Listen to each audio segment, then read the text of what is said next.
Example 3. 3 square is 9. So it can be expressed as a sum of two consecutive positive integers. Consecutive means 4, 5, 6, 7, 8, 9. So 9 can be expressed as 4 plus 5. Okay.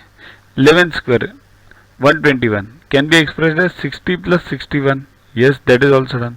It means what? It can be take any number. It can be expressed as consecutive uh, positive integers.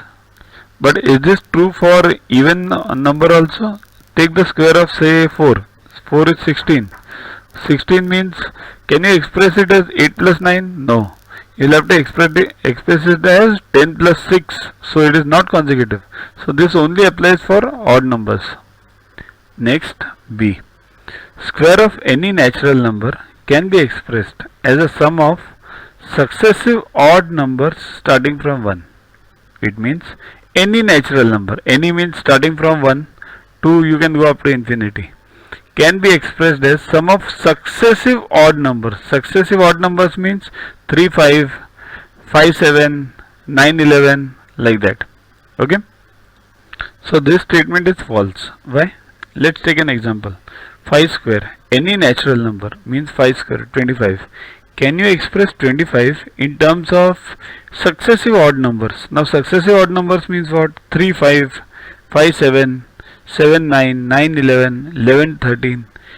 There is no addition of any successive odd number which can give you 25. So this statement is false. This is just one example I have taken. There can be thousands. Next, for any natural number m greater than 1. So remember, it should be greater than 1. 1 cannot be taken. To watch the videos further, kindly download YogaGuru app from Play Store and follow the paid version in 10+2 section. You can also WhatsApp on the number 9960560404 to get the videos permanently on your PC and on your mobile. What you get in these videos? IMO, IO, IGKO, ISCO, NSO, NCO, Homi Bhabha plus many other exams questions with explanations. So keep studying, keep watching.